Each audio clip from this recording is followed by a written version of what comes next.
Hello, my name is ronanmcgreevy. We're here in the lovely surroundings of wynn'shotel in central Dublin for the latest in our series of Coffee at Wynn's. My guest today is Brían Donnchadha, the president of the Irish Whiskey Society. Irish whiskey is undergoing something of a renaissance at the moment and is the fastest growing spirit category in the world. You're very welcome, Brían. Thank you very much. Lovely to be here, Ronan. Brían, tell us a little bit about yourself, first of all, and about the Irish Whiskey Society. So I've been involved with the Irish Whiskey Society for about 4 years.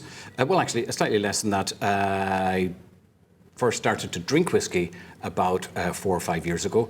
And then during the pandemic, I got involved with the society, with the tastings that they were doing online, and enjoyed that so much, wanted to contribute and be more involved, got involved in organising tastings. And then last year, 2023, got elected as president of the Irish Whiskey Society, which I'm very proud of. And what is the Irish Whiskey Society? Sure, it's a club. It's a club of people that are interested in whiskey. We get together once or twice a month. We taste very good whiskey, usually with a theme, something that will bind them all together, or from a particular distillery, a particular source, or something that has them that connects these 5 or 6 whiskies together. And we meet here in, as you say, the lovely surrounds of wynn'shotel. On other occasions, we would go to a distillery and have a tasting there. And on other occasions, then we would go to other locales. But it depends on what's available for us. And it's always interesting. It's always exciting.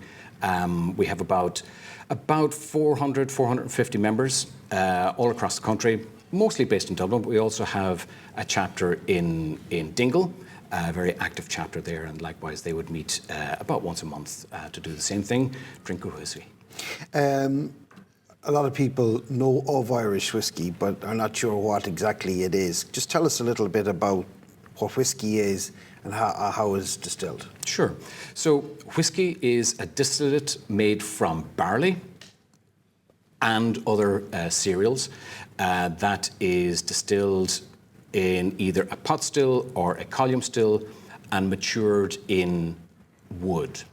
Depending on what the whiskey is or what the source of the whiskey is, the wood, you can have different kinds of wood. For example, in Scotland, it has to be in oak, whereas in Ireland, it can be in any wood. So the geographical indication of Irish whiskey, which is it's a protected product, and the rules are that it's made on the island of Ireland from grains, mostly barley and other grains. It is distilled to a certain percentage and then aged in wood for a minimum of 3 years. And when you talk about aged in wood, you mean aged in barrels that have been used for something else, and that's a really important part of the process, isn't it? So you might have a sherry barrel or a port barrel, and that gives another nuance to the flavour, isn't that correct? Very often, new make spirit is put straight into ex-bourbon barrels. There's a rule in bourbon that they can only use their barrel one time or use their cask on one occasion. When they're finished with that cask, they send it to other places that want to use those casks to mature their whiskey. So very often, a distillate would go into an ex-bourbon barrel, and then it could be finished in another cask, such as you said, wine or sherry or port. You can put it straight into a port barrel, straight into a sherry cask, and that's where some of the alchemy comes in. The alchemy is all the way through the production process in terms of the selection of the grain, of the barley, the recipe and the mash bill that you use to distill, what wood you put it into, how long you age it, if you finish it in a different kind of cask, what you do to the inside of the cask. So all of these things contribute to a final liquid, and then you can blend that liquid. So there are so many moving parts. It provides for like a myriad of flavors. Let's have a look at the original spirit here. Let's take a little look at, this is what it looks like when it comes off the still, right? Exactly. So tell us what we're looking at here. So this is a distillate that was made for us based on a bespoke mash bill. We asked the distiller, could you make this for us? He did, and this is what it looks like when it comes off the still. It is strong. I think this one is about 60%. Actually, I'll have to check that. I don't have the ABV on that. So it'll come off at around 60 to 70%, and then it is put into wood, into a cask, and the longer you leave it in the cask, the more the colour comes through.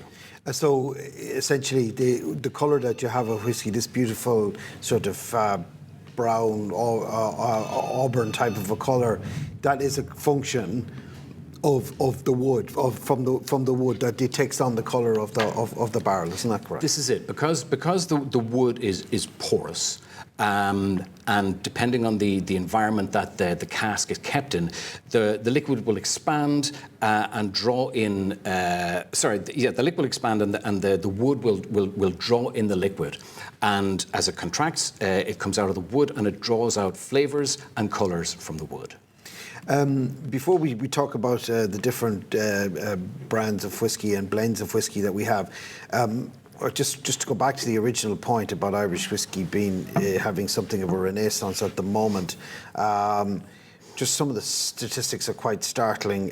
2010, there were 5 million cases a year. In 2022, it was up to 13 million cases a year. As we said, the fastest growing spirit category in the world. In the 1980s, in the bad old days, there were only 3 distilleries left on the island of Ireland. Now there are 45. What is this all down to? Well, as you said, those figures are startling for our competitors in Scotland and in America, and distilleries and producers around the country. For us, it's wonderful that the figures are growing, that our sales are growing. What's it down to? It's down to returning to what Irish whiskey was and where it was. In the 1800s, Irish whiskey was dominant. It was the most drunk whiskey around the world. Because of a number of factors, that dominant position was lost. So brands like Powers, like Jameson, these were brands, these were distilleries and companies that were exported all over the world, all over the British Empire, particularly as it was then, and produced here in Dublin. And for a number of reasons, they went into decline. Prohibition in the US, that's right. The introduction of a new form of distillation using a column still that the Irish producers did not adopt, and the Scotch producers did. They were able to produce more spirit cheaper. And then we had a number of wars that got in the way. There was a trade embargo. So bit by bit, the industry and the sales went down. And until in the 60s, as you said, there was a small number of distilleries. They came together. Even though they had been for many, many years, they had been rivals, they came together and formed one brand. Which is Irish Distillers, right? One company, which is Irish Distillers Limited, IDL. But for that merger, we probably wouldn't be here now talking about the growth of Irish whiskey. And IDL was bought by Pernod Ricard.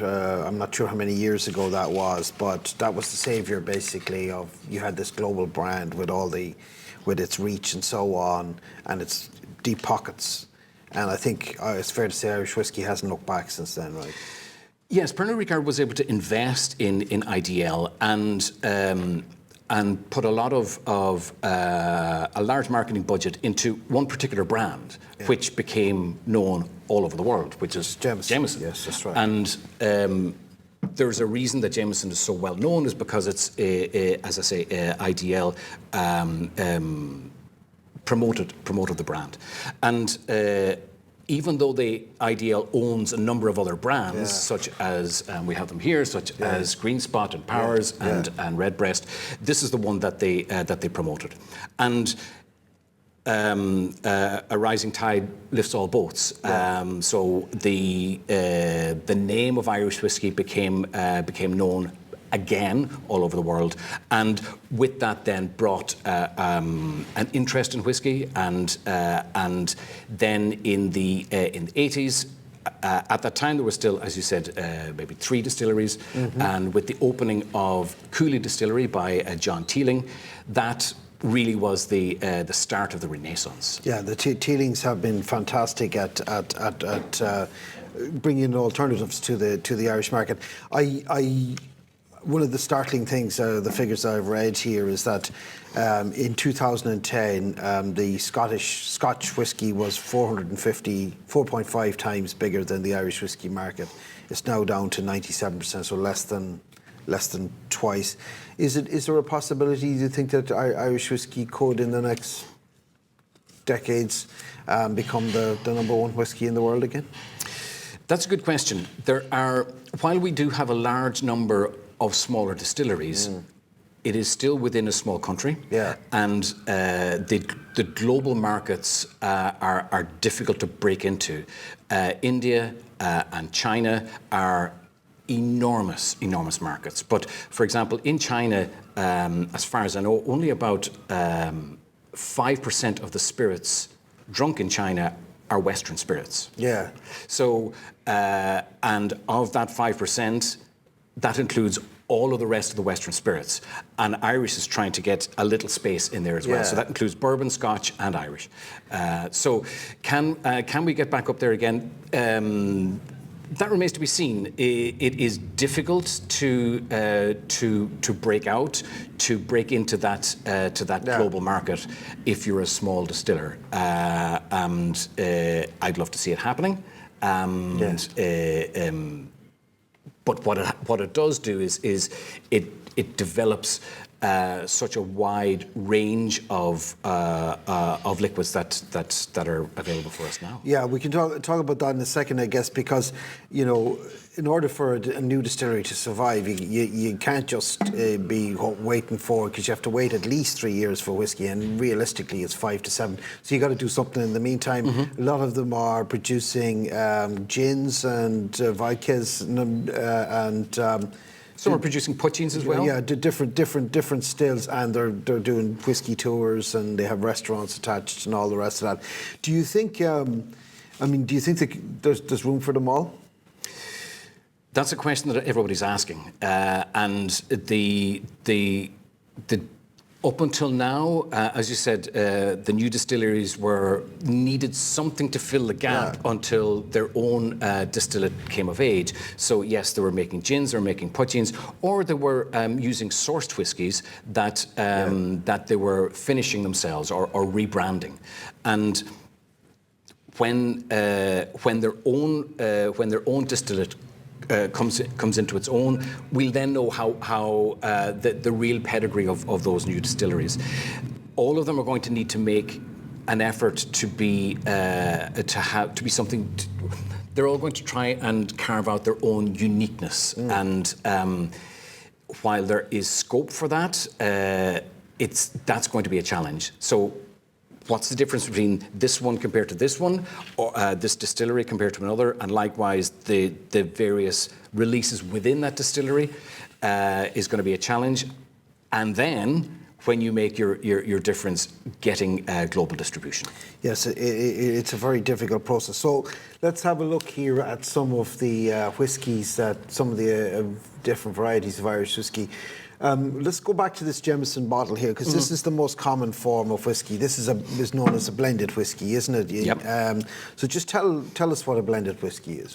A blended whiskey can be a mix of different kinds of matured distillate. So it can be grain whiskey made through a column still, and malt whiskey and or pot still whiskey.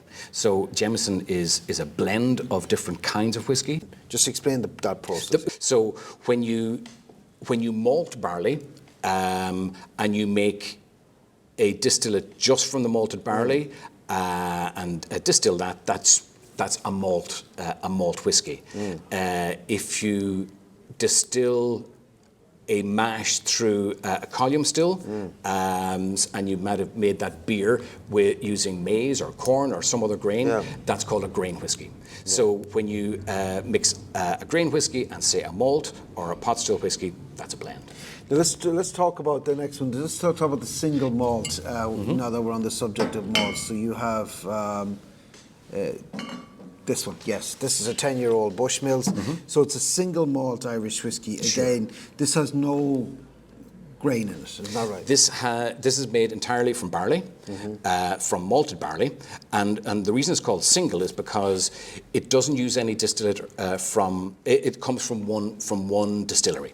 Right. So the malted barley is made into a beer. That beer is distilled and matured in one distillery. So it becomes a single malt. And obviously with the age profile, the older the whiskey, the more expensive it's going to be, and theoretically at least the flavour is going to be better and more intense.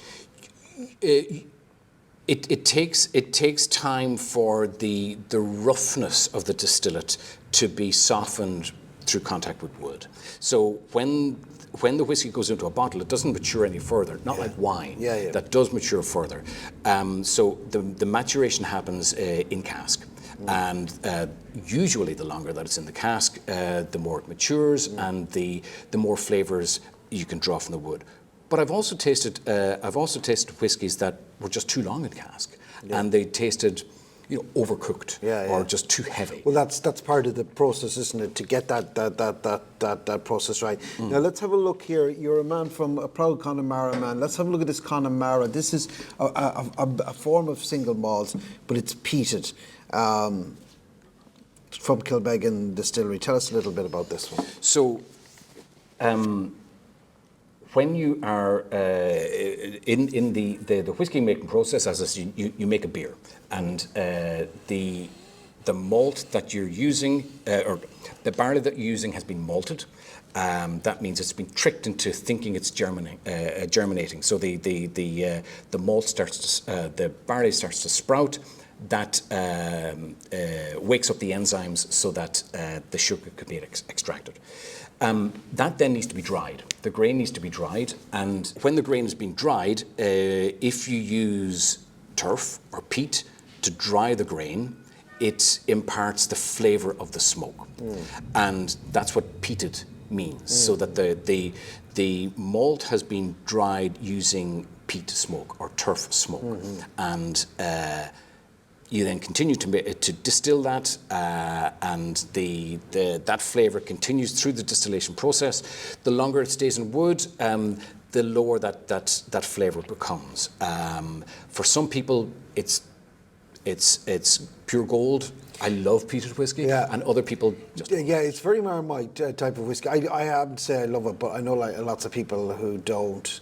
And we had a bottle in our house, and my other family members just stayed away from it. Didn't like it at all. So it's an acquired taste, I think. It is an acquired taste, and there's an island off one of the Scotch islands, the island of Islay. I think there are 9 distilleries on the island, and I think 7 of them make peated whiskey. Glenfiddich is the famous one, is it?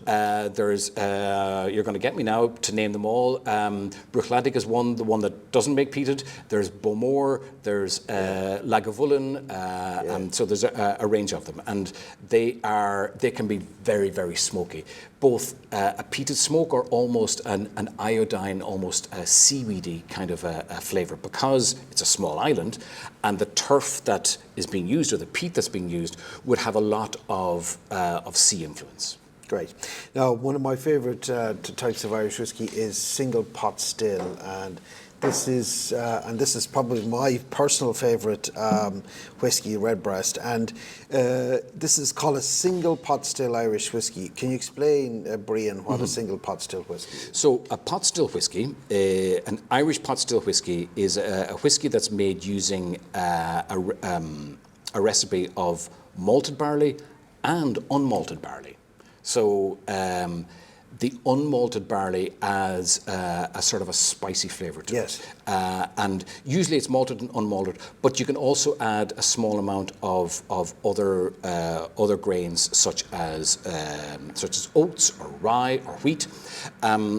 Redbreast is made from malted and unmalted barley, and it is quintessentially Irish to the extent that Irish pot still whiskey is protected, so you cannot make it anywhere else. You can use the same recipe, you can use the same process, but you can only get Irish pot still whiskey from Ireland. It's important to say that it's a protected designation, so you can't make Irish whiskey anywhere else in the world and call it Irish whiskey. Exactly. So let's talk a little bit now about your own whiskies here from the Irish Whiskey Society.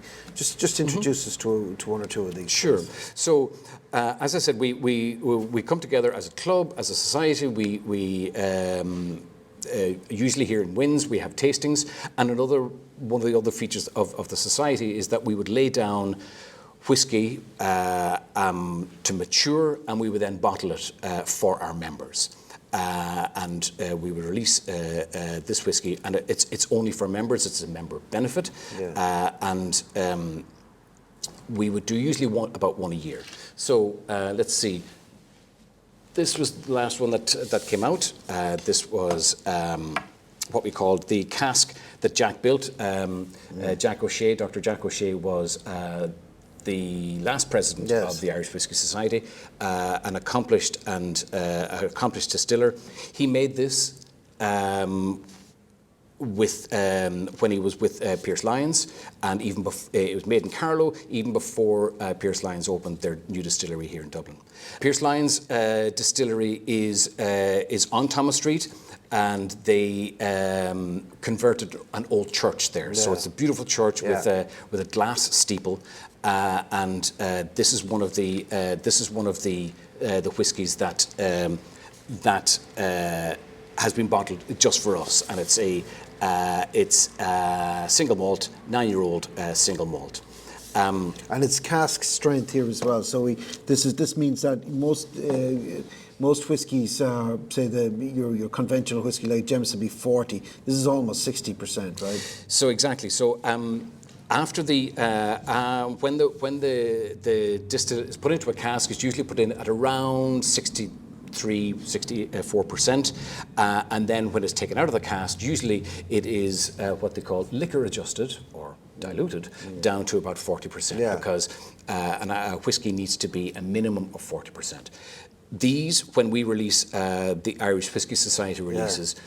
When it comes out of the cask, that's the way we put it into the bottle. We don't liquor adjust it.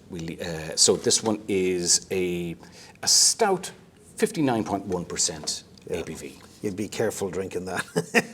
Well, we can try if you like. Yes, please, yes. So let me see. So this is one we poured just before. This is this one here, is this it? one right here, exactly. Yeah, okay. So when we're tasting whiskey,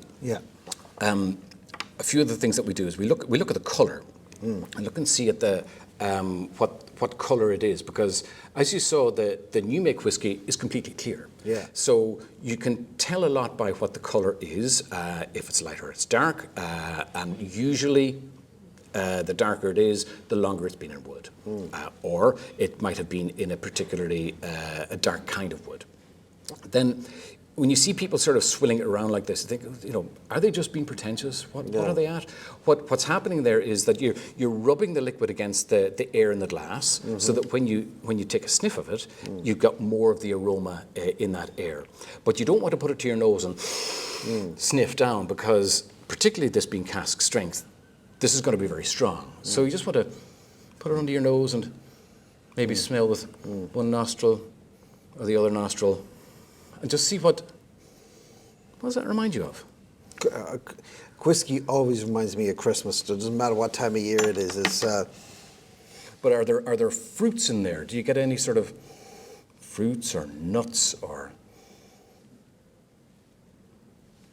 And this is where it becomes really personal, and it connects to your own memories and flavors and tastes that you've had. And the thing about scent is that it goes straight to your brain, Yeah, that's whereas right, yeah. taste goes through other receptors, Yeah. but the olfactory receptors just go straight to your brain. So for me, I'm getting a lot of, there's some tropical fruit there, and some raisins. yeah. I was going to say it smells like plum pudding to me. Yeah. And remember now, this is going to be strong, so just take a little sip, and when it's in your mouth, just let it swirl around a little bit.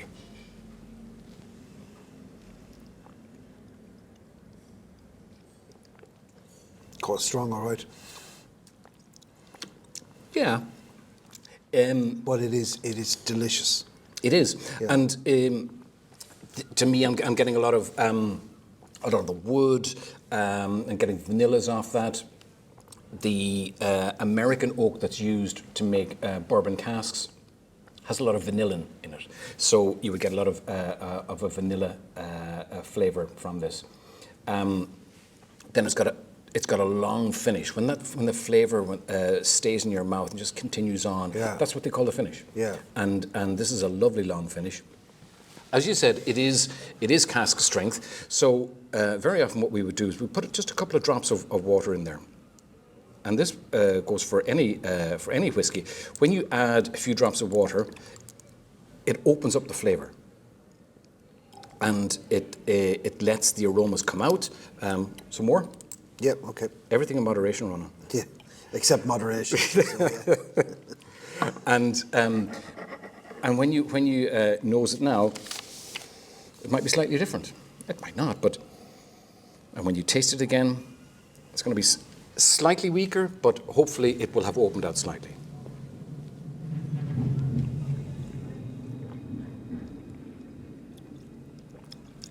It's rounded it out slightly. It's lovely. I'm getting some marmalade coming out of that. So this is one example of releases that we have shared with our members. Previous years, we would have we have one from Kilbeggan, and this one actually from Teeling. Mm-hmm. This was the first cask that we laid down as a society back in 2011. Right. No, hang on a second. Am I getting this right? Not that one. Sorry. This is interesting also because it's a single malt that's finished, that's aged in bourbon wood, bourbon casks, and then it's finished in a white port cask to give that lovely sweet wine finish. And I think it's the Kilbeggan was the first one that we laid down. Yes, in 2011. So this was made, or this was put into a cask. This was our cask. Yeah. We laid it down, and then when it was matured, we bottled it, and we then distributed it then with to our members. And I'm just going to put another little drop in here, so you'll be able to compare one with the other.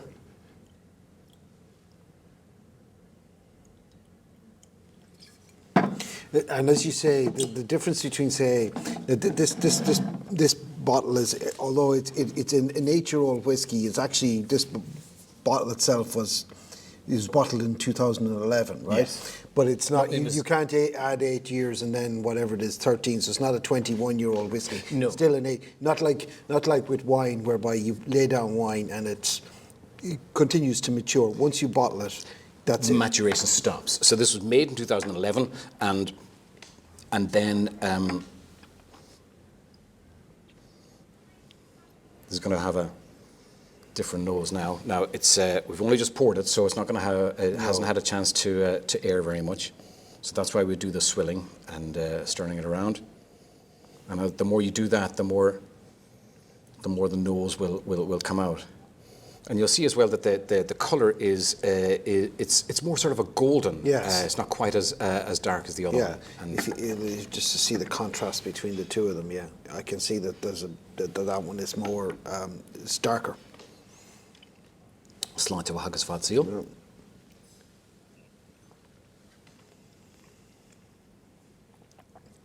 Now that is obviously because it's this is very strong as well. It's 64%. Am I right in saying? This is a generous 64%, you might say. Yes, it is strong, but if you think about it, the quality of the liquid is so good that you're not choking on it because it's so strong. Yeah. There is a lot of alcohol there, but it's matured so well. It's such a lovely distillate that it's very drinkable. It goes down very easily. But obviously, I would always add a few drops of water just to open up a little bit. I can put some more in here as well. There we go. And this is one of the pleasures and advantages of being in a society. Nobody else can have this. Nobody else can get this because it's just for our members. Yes. And so it can't be bought anywhere. Yeah, and you just to membership of the to become a member of the society. How does a person join? Sure, it's €50 membership for the year, and that then gives you access to the tastings, and the tastings are usually around €30 per tasting. It then also gives you the opportunity to subscribe to one of our bottles. Okay, it's a fascinating. It really is a fascinating field, and I think it's a product that, as a country, we should be really proud of, because we invented whiskey. I mean, didn't we? The Irish monks invented whiskey. I think what they did is they put poteen into a barrel, and then they realised that it came up with something completely different. Isn't that the old story? There is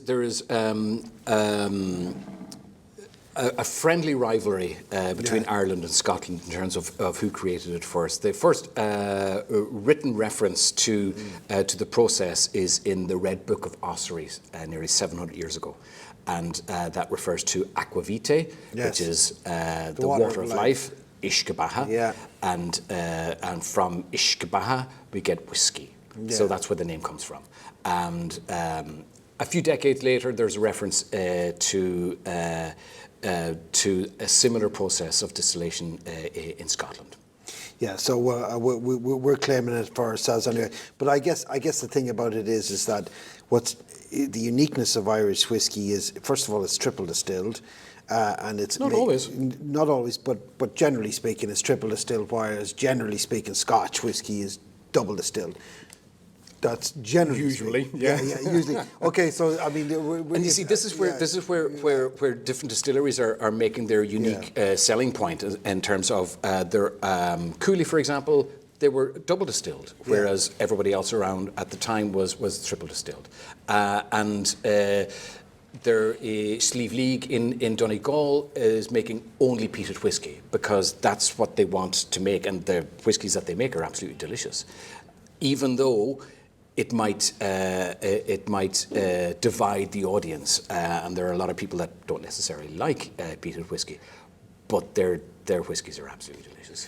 But when you have 45 different distilleries in the country, you have to find a point of differentiation to stand out from the crowd, isn't it? So exactly. What are distillers, what are new distilleries doing to differentiate their product? That's a good question. So.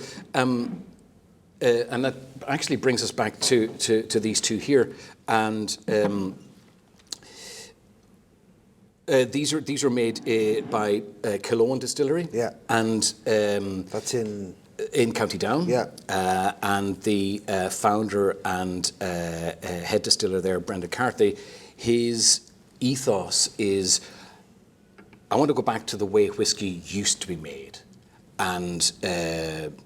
Okay, there's a technical file that says Irish whiskey must be this kind of a recipe, but it used to be made in a different way. And there's a lot of research now that Fionn O'Connor is responsible for that has looked at old historic mash bills. And whereas the current definition says that you can have no more than 5% other grains. So it's malted or unmalted barley and 5% other grains. There's historic proof that a lot higher percentage was used to make whiskey in the past. So this one here is one that we commissioned from Killowen using a recipe that we want. Right, yeah. And so this was made for us just last year and is currently being matured. And this was one that he made for us almost 4 years ago. And as I say, you can see the difference in the color. So it's made with malted barley, unmalted barley, and other grains, but technically it cannot be called Irish pot still whiskey because it doesn't conform to the technical file yet. That's being re-examined, but back to your question in terms of one's unique selling point, when you taste these, the flavour that, for example, this has a lot of oats in it. The flavour and the mouthfeel that oats give is wonderful. It's a lovely sort of a round mouthfeel. And because the distillate is so good, that's why we commissioned another cask from him. So it's that kind of thing, is looking at the recipes, looking at what you can do with the wood, how long you mature it, how you finish it, and his is always in very high demand. His output is 1 cask a week. Wow. That's all. And it's always sold at cask strength, so there's no liquor adjustment. So there's not a lot of it, and that's why it sells very fast. Good. And one of the things that Irish whiskey, you've got your sort of mass market brands, so to speak, like Jameson and Bushmills and that, but also the premium brands has been this is where you have your 10-year-olds and your 12-year-olds, and they're matured in different casks. That is a very fast-growing category, isn't it? And that's what's differentiating Irish whiskies from other products. This is it, and there is only a limited amount of old whiskey that is 20, 25, 30 years old, and given that Middleton have been around for quite some time, they would probably have, between Middleton and Bushmills, they would have the oldest stock that's available. So getting your hands on a 30-year-old a cask of whiskey that's 30 years old is very hard. And because it evaporates, the angels take their share. Yeah, yes, that's right. Even if you've got a full cask of it, after 30 years, that decreases. So not only is it rare because it's 30 years old, but it's even more rare because there's less of it within the cask. And you've had fantastic prices for Irish whiskey recently. I think there was a record price of, was it 750,000 euros for a bottle? Pick a number and put another couple of zeros. The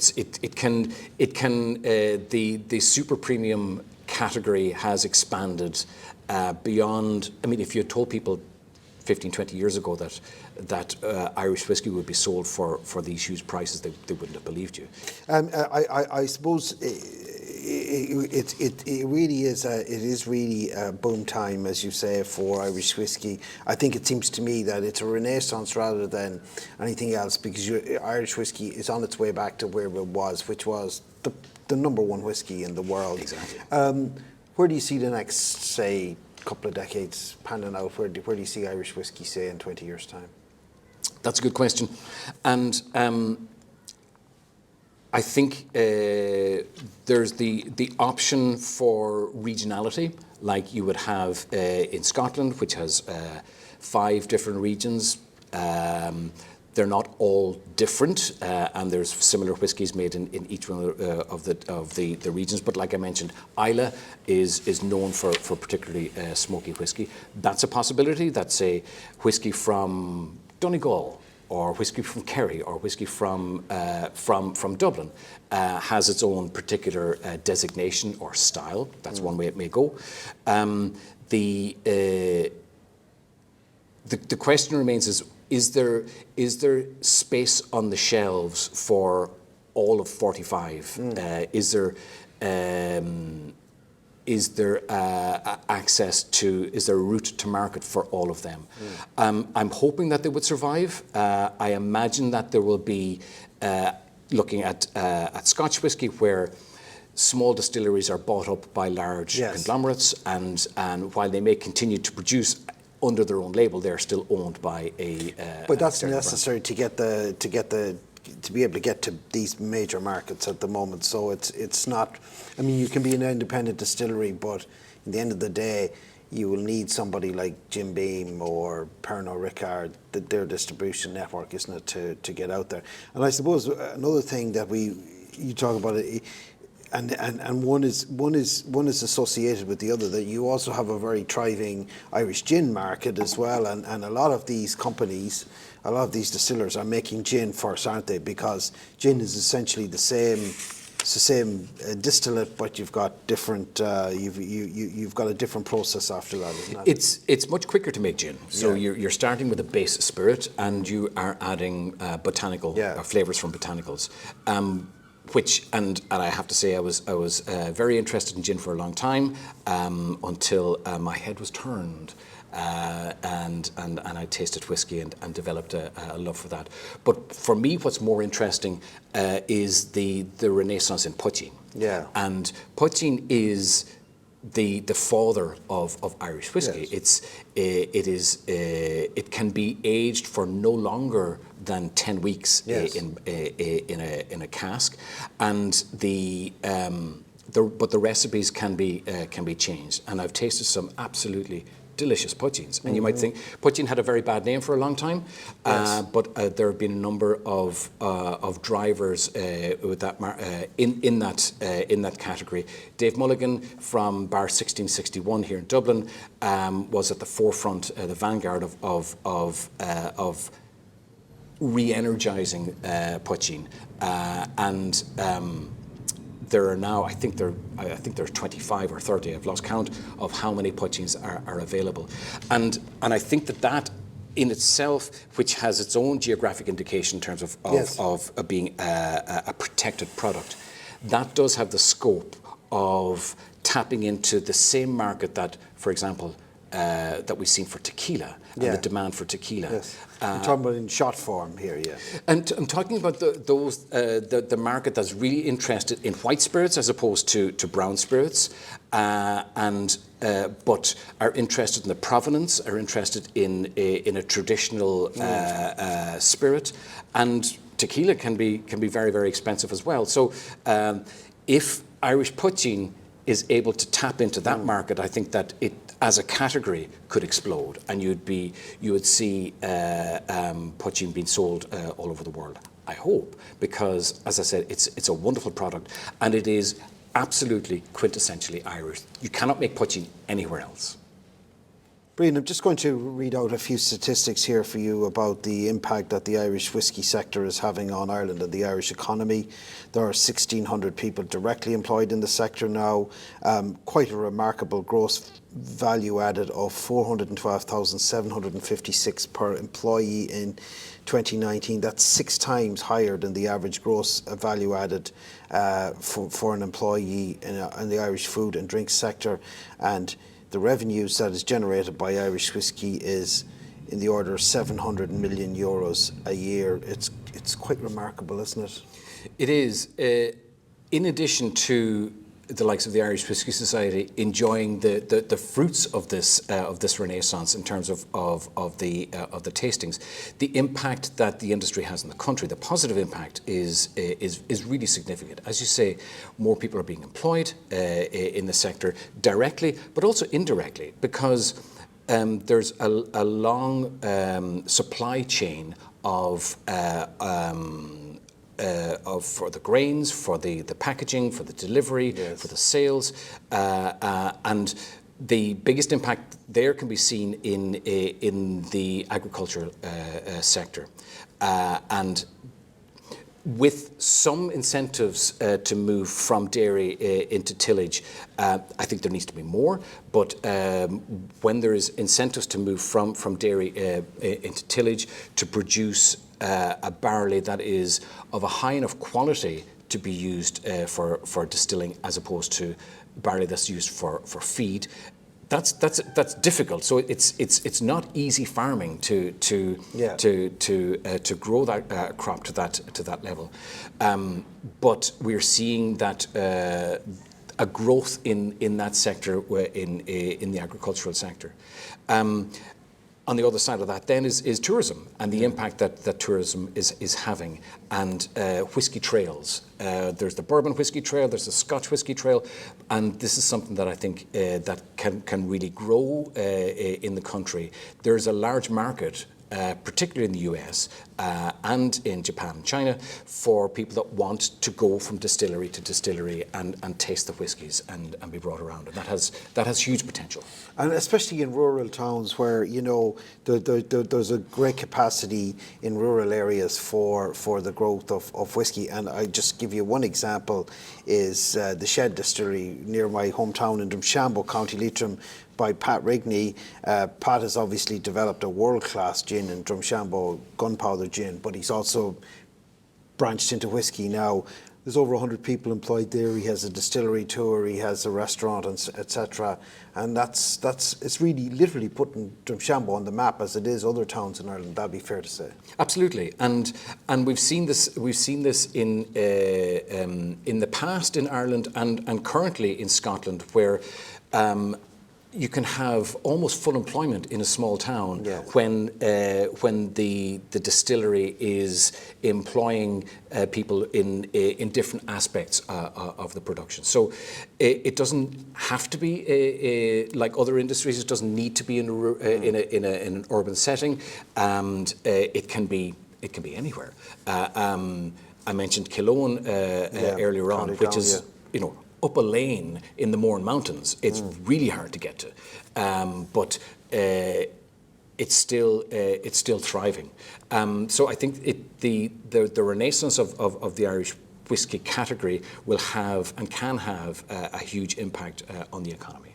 And also the issue of sustainability, which is really, really, really important nowadays when we're trying to meet these very stringent climate goals. And obviously, if you switch from very high emission livestock farming to tillage, there's going to be a knock-on benefit, is there not, in terms of the environment and also in terms of sustainability? Absolutely, and it does have that positive impact. And then the maturation of the distillate. You don't have to heat those warehouses. You don't have to cool them. You just leave them as they are. You light them when you need to get in. So the impact that has on the environment is very low. The use of wooden casks, as I said. The majority of the wooden casks that Irish whiskey is matured in to begin with is ex-bourbon.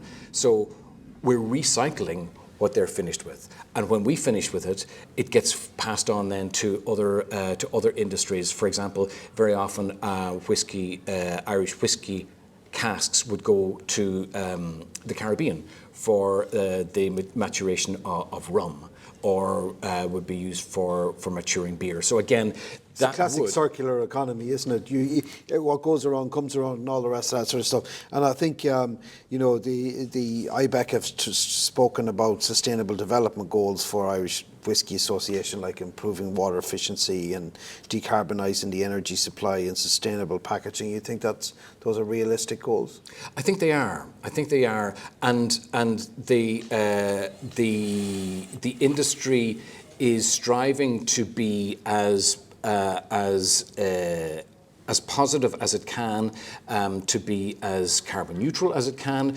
If you look at Haskra distillery, I think they're the first carbon neutral distillery in the country. But they also face challenges. They also face challenges in terms of tax and excise, and when you have tax on top of the VAT, so there's double tax on the finished product. Yeah. So there are, I've often seen where it's actually cheaper to get whiskey in Germany than it is to buy it in Ireland. And that doesn't make sense, even though it's been shipped over there. Yeah. So there, while I know that there is a need to drink responsibly, I think the taxation of premium Irish spirits needs to be looked at to encourage the development and to support the industry itself.